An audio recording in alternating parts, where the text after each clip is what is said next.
donc salut à tous, chers amis, parce qu'on a des amis ici, mais on a surtout, et on a beaucoup de camarades. Donc j'imagine que Romain a dit qui j'étais et ce que moi une, le journal dont je fais partie. Et voilà, bon, je reprends un petit peu les esprits. La une de notre journal, on s'en félicite, c'est le premier numéro, c'est le premier réel numéro. On avait sorti un numéro 0 en septembre, qui était un produit d'appel pour une espèce de sous-produit, ça ne vous surprendra pas parce qu'on a l'air de rigolo comme ça, mais en fait on n'est pas du tout, on n'a pas rigolé. Donc le premier numéro d'appel en septembre, un numéro d'une vingtaine de pages, bon, on l'a sorti pour la rentrée sociale. Et il se trouve qu'on en est là où on en est. Et donc avec un certain sens de la propos, surtout dans un meeting du Front Social, on a titré ce numéro-là, qui est le véritable numéro 1, on a titré en une avec un dessin de notre camarade Aurélien Froment, camarade ardéchois, excellent s'il en est, résignez-vous. Et donc c'est bien dans le ton d'un meeting du Front Social, parce qu'évidemment on est tous résignés, et on va tous rentrer chez nous, partir à la plage, parce que voilà, on sait très bien que la lutte ne paie pas, qu'il faut arrêter tout ça, et qu'ils ont gagné. Bon, en fait, je plaisante à peine. Évidemment, je plaisante. C'est une provocation énorme de titrer ça. On pense exactement l'inverse. Le dessin et le contenu du canard l'illustrent. Mais en revanche, ce dont je suis absolument convaincu, c'est que cette résignation, c'est ce qui nous martèle. Il nous martèle ça en face. Quand on s'appelle Adama Traoré, qu'on meurt écrasé par des gendarmes à Beaumont-sur-Oise, si on ne se résigne pas, quand on est sa famille et quand on est ses proches, on vous casse la gueule. On met 1, 2, 3 frangins Traoré en prison. Ça, c'est le premier point. Si on s'appelle Goodyear, si on est ouvrier chez Goodyear, et j'ai aperçu des camarades de Goodyear ici, que j'ai connus lorsqu'ils luttaient à Amiens, bon, on vous casse la gueule. On vous casse la gueule physiquement, et on vous casse la gueule, évidemment, judiciairement par la suite. Et je pense que le fin mot de l'histoire nous a été donné par les camarades de GMS dans la Creuse. Donc eux, ils ne sont pas résignés non plus. On leur a cassé la gueule.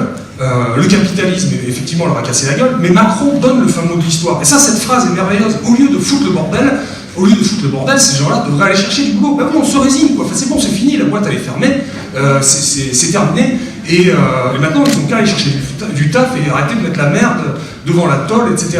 Et quand on veut faire un bel aéroport, quand même les aéroports c'est joli, parce qu'il y a des gens qui veulent voyager, hein, ils ont du travail, et puis c'est des gens sérieux, ils ont du travail à Barcelone, ils ont des trucs à faire, à Tunis, au Maghreb, ils veulent partir en vacances, etc. Puis un aéroport c'est joli, il y a des musiques, il y a des Starbucks, etc. Donc résignez-vous, enfin, je sais pas, c'est simple, enfin un aéroport, que vous foutez là, à aller protéger les crapauds, qu'est-ce qu'ils font ces gens, ils sont demeurés, quoi. Bon, voilà. Donc, résignez-vous. Il y a un camarade, un excellent camarade à nous, au sein de Moïse, c'est Florent Coste, le délégué syndical central CGT de l'ATECOR. Donc c'est une usine qui fabrique des avions, ils sont 5000 à Toulouse. Aujourd'hui, c'est le fleuron, ce fut le fleuron de l'aéronautique français, et aujourd'hui, il sous-traite pour Airbus. Mais c'est quand même toujours une énorme tôle. Florent illustrait le propos que je viens de tenir d'une manière extrêmement concrète. Il était dans une réunion syndicale récemment, très large, qui dépassait les camarades de la CGT, et ses camarades de la CGT, et donc il discutait d'un plan alternatif avant une rencontre avec le directeur du cabinet du ministre de l'Industrie. C'était les socialistes à l'époque, sous Hollande, les socialistes de droite, hein, j'entends, et donc il discutait d'un plan alternatif à présenter parce que la TECOR était en train d'être saignée socialement. Il y avait un fonds d'investissement américain était en train de virer 600 ouvriers, parce qu'évidemment la recherche et le développement, on les gardait sur place. Et donc Florent, on réunissait la crème des syndicalistes de l'aéronautique à ce moment-là. Il me raconte qu'à un moment donné, mais même lui, y compris lui, qui est un mec très formé, excellent militant, timidement, devant les camarades, ils sont 50, et il dit, bon, et vous ne pensez pas qu'au ministre, c'était le lendemain, on devrait lui dire, au DIRCAB, est-ce qu'il ne faudrait pas nationaliser Airbus? Et là, les mecs, ils me racontent, hein, tout le monde explose de rire. Tout le monde éclate de rire, on tourne, oh, arrête de déconner, Florent, tout boit un coup, mais qu'est-ce qu'il prend, etc. Bon, et donc le truc passe, quoi. Et il me raconte ça, il dit, putain, c'est quand même dingue, me dit-il, qu'on en soit là. Bon, moi je ne vous raconte pas ça pour vous dire que la nationalisation de toutes les entreprises de ce pays, c'est la solution à nos problèmes. Déjà, un, je pense qu'il existe d'autres solutions que la nationalisation. Deux, on peut les critiquer quand on voit ce qu'elles sont dans l'histoire. Donc, je ne vous raconte pas ça pour vous dire nationalisation, machin. Ce que je suis en train de raconter là, c'est que, à mon sens, l'anecdote de cette toute petite histoire de Florent est une grande histoire, et notre grande histoire aujourd'hui. C'est-à-dire que ce que je crois, ce dont je suis convaincu, c'est que nous avons perdu notre imaginaire. L'imaginaire du mouvement ouvrier a été extrêmement puissant. Il a levé des foules. Il a levé des foules en France, il a levé des foules en Europe, il a levé des foules dans le monde entier, depuis la moitié du 19e siècle. Et on peut remonter avant, évidemment qu'on peut remonter avant. Ça fait des millénaires que les dominés combattent la domination. Il faut le comprendre, ça, nom de Dieu. On ne vient pas de nulle part, notre histoire est très longue. Donc, et elle nous survivra. Donc ce que je veux dire, il faut reconquérir notre imaginaire. Il faut qu'on travaille de manière permanente, qu'on travaille de manière sérieuse, j'allais dire scientifique, parce qu'on vient de là aussi. On vient de là. Il faut qu'on travaille à proposer à notre imaginaire, et il ne faut pas nier que l'imaginaire du camp d'en face est extrêmement puissant. Et le son des guitares aussi. Mais cet imaginaire est puissant, les gens aiment les iPhones, les gens aiment se balader, machin, je vais très vite là. Mais cet imaginaire est puissant, il ne faut jamais sous-estimer l'ennemi, disait le camarade Henri Krasuki, qui avant d'être le secrétaire général de la CGT dont on a connu, était un combattant des FTP Moy, petit juif polonais dans les rues de Belleville et qui fut, avant ses 20 ans, déporté par les nazis. Donc, du coup, ce que je crois, c'est que reconquérir cet imaginaire, dire qu'autre chose est possible et travailler à ça, qu'on travaille à l'incarner, j'en terminerai par là, merci. Travailler à incarner ça, comment faire? Bon, parce qu'effectivement, il y a un type que vous connaissez peut-être, qui avait écrit et qui avait posé une question, que faire? Bon, et on est toujours là, comment faire? Alors nous, on fait un canard, c'est dérisoire, évidemment que c'est dérisoire un canard. On a été très surpris, le premier numéro paru en septembre, il n'a pas été traduit en 28 langues immédiatement par le prolétariat international en furie. Ça nous a vraiment surpris, on pensait que c'était ça, donc c'est dérisoire, c'est 3500 exemplaires, on le vend de manière militante, etc. Donc c'est face à la puissance de feu de TF1 et de 10 millions de spectateurs quotidiens uniquement pour le journal de 13h, ça c'est un truc de branleur, de rigolo, de machin, on n'existe pas face à leur foule. Mais nous sommes le mouvement ouvrier, quoi. Et c'est TF1 au fond qui n'existe pas si on se réveille.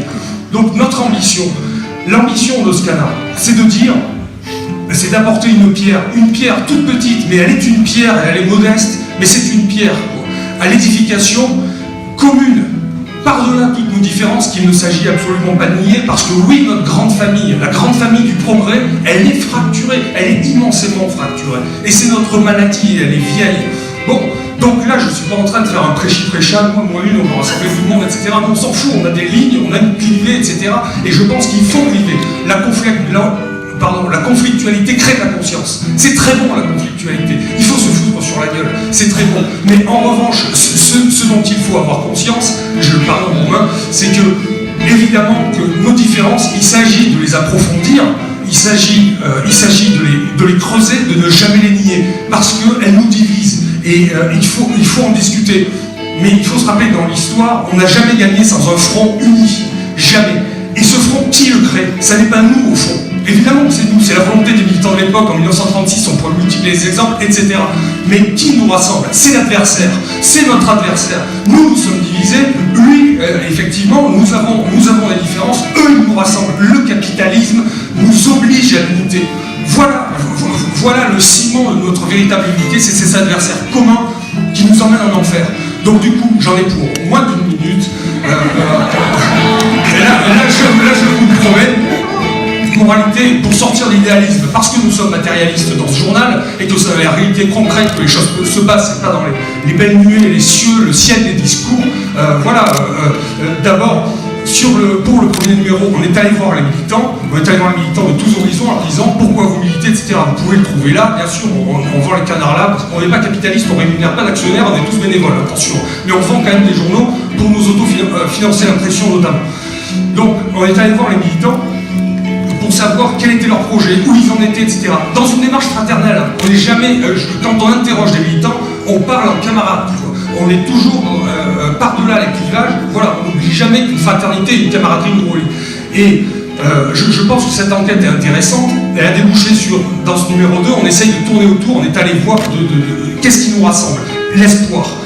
Voilà, l'espoir de notre projet commun. Donc vous lirez ça dans moins une, parce que vous allez vous arracher et en distribuer des milliers autour de nous. Et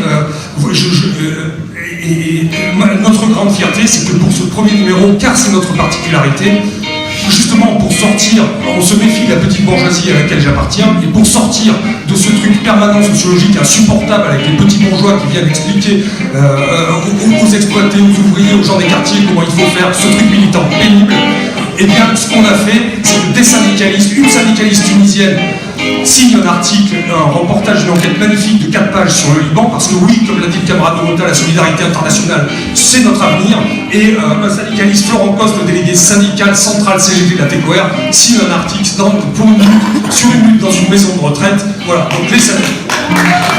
Achetez-moi une